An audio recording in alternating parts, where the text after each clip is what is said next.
Hi everyone, I'm Tim Pham. And I'm Channing Curtis. Let's go ahead and kick things off though with meteorologist Thomas Patrick, because Thomas, you are working really hard over there on this Wednesday because it's a little chilly this morning. We're expecting some rain, like goodness gracious. Yeah, it's been a busy April for us, and we had that soundbite of Tall and Handsome. I almost thought they were talking about Tim Pham for a second, right? Okay. I could see that story just moving up in the rundown right now.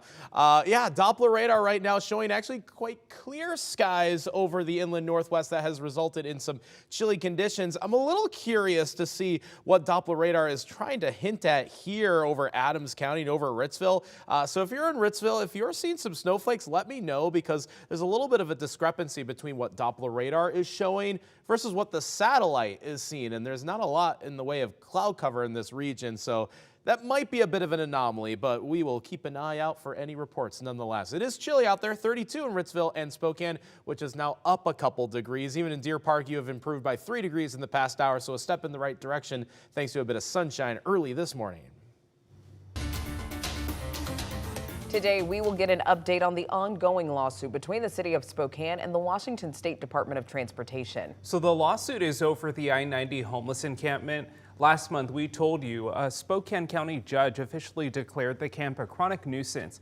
However, the judge did not issue a ruling on the city's request to clear out the camp. The city of Spokane and WashDOT are expected to present their plans to close the camp during today's status hearing. KREM 2 will be in the courtroom for that hearing at 9 a.m. You can depend on us to bring you updates. The Northeast Washington Educational Service District is hosting a town hall tonight to talk about youth violence within our community. Our Brandon T. Jones is joining us live from outside their team building office right now. So Brandon, can you tell us more about what is on the agenda for tonight's town hall? Yeah, Channing. Well, so tonight, this afternoon, there will be an opportunity for the neighbors and community to gather and discuss how they can make safer neighborhoods for the kids that are living here locally. And in fact, this opportunity in this town hall will be the first of a series focused on opening up the doors for these kind of conversations throughout Spokane.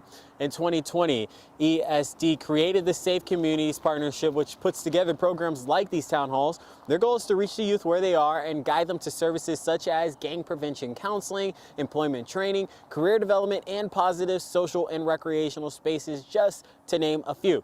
Tonight, community members of all ages will be able to attend the town hall. And yesterday, I got a chance to speak with the project coordinator, who tells me he went through these kind of programs himself. He says it made a world of a difference, and that these are kind of chances to help address some of the mental health of the local youth here in Spokane. To understand that there's more than just going on the street and hustling. You can go find a job. You can go, and those that don't have a great education or are a felon, you can go into a trade school. You can go to a pre-apprenticeship and go make big money. All right, so this evening from 4 to 6, the town hall will be fielding questions and concerns from the East Central neighborhood.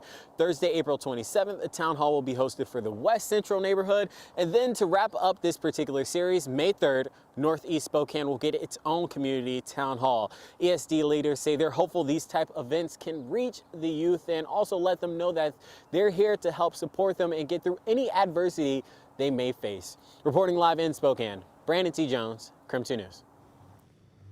A developing story this morning. A Medical Lake woman accused of murder was back in court, this time on new firearm charges. So Cynthia Metzger is accused of shooting and killing Colin Bastow in December. So Metzger posted a $700,000 bond for the murder case in late January and then failed to show up to court. When police arrested her for failure to show, they found a sawed-off shotgun in her possession. Court documents show Metzger has a history of failing to comply with bond conditions. She was released on bond just days before Bastow was killed in Medical Lake. His brother asked the judge to take this history into account when setting a new bond. Your Honor, we are not only dealing with a flight risk here, we are dealing with a threat to our loved ones and the witnesses of these cases.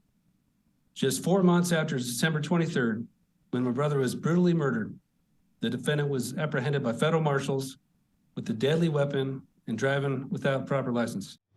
Her new bond has been up to $1.5 million.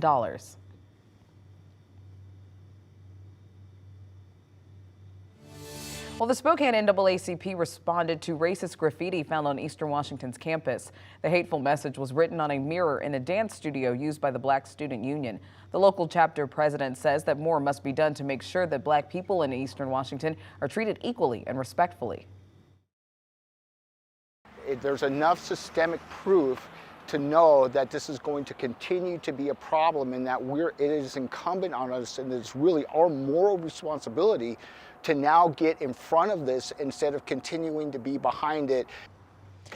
Now, Robinson also says the organization is working with the Black Student Union and Eastern's Diversity and Inclusion Office to make sure that Black students there feel safe and recognized on campus.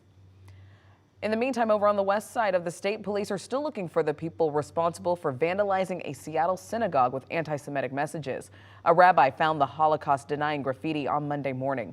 This comes as hate crimes against the Jewish community are on the rise in our region. According to the Anti-Defamation League, anti-Semitic incidents were up 63% last year across the Northwest region, with 65 incidents reported.